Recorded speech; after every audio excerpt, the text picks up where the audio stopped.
वैसे तो महादेव अत्यंत दयालु हैं, पर जब उनके भक्त कोई गलती करते हैं तो महादेव इतने शीघ्र उन्हें माफ नहीं करते। विष्णु भगवान अपने भक्तों की हमेशा ही परीक्षा लेते हैं और गलती होने पर भी वह भी उनकी गलतियों को माफ नहीं करते, क्योंकि जब उन्होंने कृष्ण अवतार में अपने पुत्रों की गलती तक को माफ नहीं किया और अपने पूरे कुल को नष्ट कर दिया। इस वजह से मैं आपसे कहता हूँ, हर मनुष्य माटी का पुतला है, इसीलिए हमें माँ की शरण में जाना चाहिए, क्योंकि माँ आपको आपकी हर गलती से माफी दिलाती है। माँ आपको हर गलती से माफ करती है, क्योंकि जाने अनजाने में हम मनुष्य कोई ना कोई गलती कर देते हैं, कोई ना कोई बोध हमारे मन में होता है, कोई ना कोई अपराध हमारे मन में होता है और कोई ना कोई हम ऐसी गलती तो मनुष्य हर अपने जीवन में कर ही देता है जिससे वो प्रायश्चित करना चाहता है।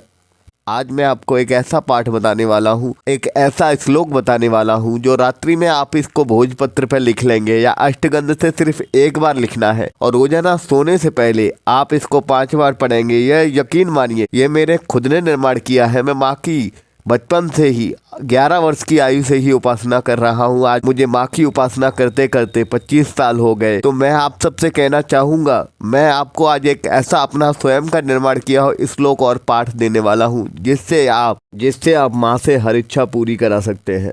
कि मैं भी अनजाने में बहुत सारी गलतियाँ कर बैठा तंत्र में। जब मैं तंत्र करता था, कुछ गलतियाँ मुझ पर भी हुई जो माता ने पाठ से, इसी श्लोक से मुझे माफ किया है और माता ने दोबारा मुझे आयु का वरदान दिया है। और इतनी गंभीर बीमारियों से मैं निकल कर आया हूँ कि ये समझ लीजिए 70% ये समझ लीजिए मेरे फेफड़े कमजोर हैं। मैं फिर भी आज माता का गुणगान कर रहा हूँ। यह सब माँ की बदौलत है, माँ का ही चमत्कार है। तो आज मैं आपको माता का एक इतना शक्तिशाली पाठ जो मैंने निर्माण किया है, एक शक्तिशाली श्लोक जो आप रात में सोते समय बोल सकते हैं और आपको भोजपत्र अष्टगंध से सिर्फ एक बार लिख लेना है इस श्लोक को। रोजाना 5 बार रात्रि में सोने के समय आप इसको पढ़कर सोएंगे और अपनी इच्छा मांग के सोएंगे। यकीन मानिए, अगर निरंतर इसको सोने के समय आप 5 बार बोलकर सोते हैं, उस श्लोक को पढ़कर सोते हैं, तो आपकी माँ दिन दुगनी रात चौगनी तरक्की कर देती है। जो चाहते हैं आप वो पा लेते हैं। और यदि इस श्लोक को और इस पाठ को आप अगर रोजाना बोलते हैं सुबह शाम 5 बार या 21 बार, तो इस पाठ को 21 बार बोलता है, उसकी माँ हर मुराद पूरी करती है।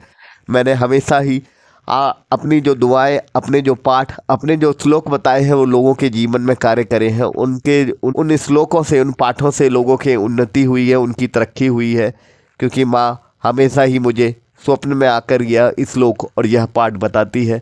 यह मैं हमेशा ही जब तक तंत्र में था गोपनीय रखता था, पर अब मैं आप सबसे ये कहना चाहूँगा, अगर आप सब भरोसा ना हो तो एक बार कह के देख लीजिएगा। और यह श्लोक आपका, यह पाठ आपका केवल 5 बार बोलकर आपकी हर परेशानी, आपके हर मनोरथ पूरे कर देता है और आपके हर अपराध बोध आपके मिटा देता है। क्योंकि शिव महादेव अगर पहले तो अपने भक्त को से कृपा हटाते नहीं है, अपने भक्त की गलतियों को बुरा मानते नहीं है, पर जब मान जाते हैं तो महादेव इतनी जल्दी अपने भक्तों को माफ नहीं करते। विष्णु भगवान अपने भक्तों को हमेशा ही निकालते तो है कष्टों से, पर वह गलती करने वाले को कभी क्षमा नहीं करते, क्योंकि उन्होंने कृष्ण अवतार में अपने को क्षमा नहीं किया था और मर्यादा पुरुषोत्तम राम बनकर जब वो आए तो उन्होंने सभी गलत कृत्य करने वालों को भी सजा दिया था। तो आप सबसे कहना चाहूँगा, अब माता का श्लोक मैं आप सबको बता देता हूँ जो काफ़ी शक्तिशाली है। आप इसको भोजपत्र पर लिख लें और या अष्टगंध से लिख लें। अगर आपके पास भोजपत्र या अष्टगंध ना हो, नारंगी स्याही से, जो नारंगी रंग का स्केच आता है उससे लिख लीजिएगा, सफ़ेद कागज पे लिख लीजिएगा। और लिखने के बाद आप अपने मस्तिष्क के पास रखा कीजिए इसको तकिए के नीचे, और रात में सोने के समय इसको 5 बार आपको पढ़कर सो जाना है और आपको अपनी इच्छा माँ को बोलकर सोना है, माँ को प्रणाम करके सो जाना है। यह श्लोक पहले बता देता हूँ, उसके बाद मैं आपको जो 21 बार बोलने वाला जो मैंने आपको शक्तिशाली पाठ बताया है, आपकी सर्व मनोरथ सिद्ध करने के लिए सिद्ध पाठ जो मैं आपको बताने वाला हूँ वो बाद में बताऊंगा। पहले मैं आपको ये श्लोक बता देता हूँ। श्लोक इस प्रकार है, मैं आपको बताता हूँ। हे आदि शक्ति माँ भवानी, पूत कपूत सुने हैं मैंने माँ। यह श्लोक बोलना है और ये श्लोक लिखना है। आगे, पुत्र कपुत्र जगत में होते, माँ होती ममता की खान। मैं अपनी इच्छा में यह मांगता हूँ, आप अपनी इच्छा में कुछ भी मांग सकते हैं। मेरे अवगुण आप बुलाकर मैया, मुझे दो निरोगी काया वीर गायु का वरदान। यह मैं खुद माँ से मांगता हूँ। मैं अपनी आयु को, अपनी निरोगता को बनाए रखना चाहता हूँ। इसीलिए मैं भगवान से सिर्फ इतना मांगता हूँ, माँ से इतना मांगता हूँ। आप जो मांगना चाहे वो मांग सकते हैं। इस छोटे से श्लोक को आप अपने बिस्तर के सिराने लिख लीजिए, भोजपत्र या अष्टगंध से लिखकर। रोजाना पढ़ के 5 बार आपको यह सोना है। आपको रोजाना इस श्लोक को ही बोलना है। और रोजाना अगर आपके पास अष्टगंध या भोजपत्र ना हो तो आप सफ़ेद कागज़ पे नारंगी पेन, नारंगी स्केच से भी लिखकर, जो आती है बाजार में, उनसे आप लिख इसको रख सकते हैं।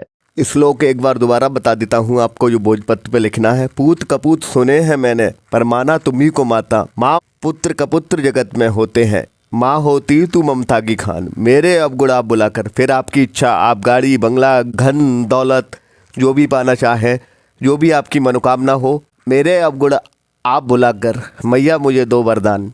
इस तरह से आपको श्लोक में जो भी आपकी इच्छा हो, भोजपत्र, अष्टगंध या सफ़ेद कागज़ या नारंगी पेन से जो भी आप लिखना चाहें, जो भी आपकी इच्छा हो, वो आपको माता को लिखकर रोज़ाना 5 बार आपको यह पढ़कर रात्रि में सोना है। और यकीन मानिए, इससे जितने भी लोगों को दिया है चमत्कारिक लाभ हुआ है। बहुत जल्द आप हमारे सोशल मीडिया हैंडल पर आप यह सारे उन सभी व्यक्तियों के अनुभव देखेंगे जिनको इन श्लोकों से, इन पाठों से लाभ हुआ है। वह बहुत सारे मेरे पास लोगों के अनुभव हैं जो समय के अभाव से हमारे रामदास जी नहीं डाल पा रहे हैं। वह मैं आपको बहुत जल्द ही अवगत कराऊंगा। जिन लोगों के इन दुआ से काम बने हैं, उनको, इन पाठों से काम बने हैं, उनको मैं आपको अवश्य अवगत कराऊंगा। और यकीन मानिए, आप इन श्लोक को पढ़कर अगर रात्रि में सोते हैं तो आपके हर मनोरथ पूरे होते हैं। मैं निरोगी काया मांगता हूँ माता से, और थोड़ी सी वीर आयु चाहता हूँ, ताकि आप सबका जन कल्याण कर सकूँ, आप सबका भला कर सकूँ, अपने जीवन के मनोरथ को सिद्ध कर सकूँ और अपनी माँ का गुणगान कर सकूँ। बस इसीलिए जीना चाहता हूँ। आप सबसे कहूँ तो यह सारी सच्ची बातें हृदय से बोलता हूँ, बनावटी कुछ भी नहीं है। आप सबका भला करना चाहता हूँ और मेरे जीवन का कोई मकसद नहीं है। अब मैं आपको वह पाठ बता देता हूँ क्या है, जिससे आपकी हर इच्छा पूरी होगी, जो 21 बार बोलकर आपको आपके जीवन में सारी खुशियाँ दिलाएगा। वह श्लोक आपको सुबह 21 बार, शाम को 21 बार बोलना है, और यह श्लोक आपको सब कुछ दिलाएगा। यह पाठ आपको सब कुछ दिलाएगा। यह माँ का पाठ भी मेरा ही निर्माण किया हुआ है और वह काफ़ी शक्तिशाली पाठ है। इसके भी अनुभव आप हमारे सोशल मीडिया हैंडल पर रामदास जी के जरिए अवश्य देखेंगे। तो मैं अब आपको बताऊं वह पाठ कौन सा है। हे आदि जगदम्बा मात भवानी, लाल तेरे द्वारे खड़ा, झोली फैलाकर भीख मांग रहा। मेरी माँ, फिर आपकी जो भी इच्छा हो, फिर दे दे मुझे वरदान। ऐ मेरी आदि शक्ति मात भवानी, मेरी माता वैष्णो रानी, मेरी माता काली, मेरी माँ महारानी, मेरी माँ दुर्गा, मेरी माँ आदि शक्ति भवानी। इस तरह से इस पाठ को आपको 21 बार बोल लेना है। 21 बार बोलने से ही आपके हर मनोरथ सिद्ध होंगे। कल्कि पुराण कहता है, माँ और महादेव की अपने हृदय से भगवान कल की स्तुति गाएंगे और माँ उन्हें प्रसन्न होकर महादेव से अस्त्र शस्त्र दिलाएगी, जिससे कल्कि भगवान को वह अस्त्र शस्त्र परशुराम चलाना सिखाएंगे।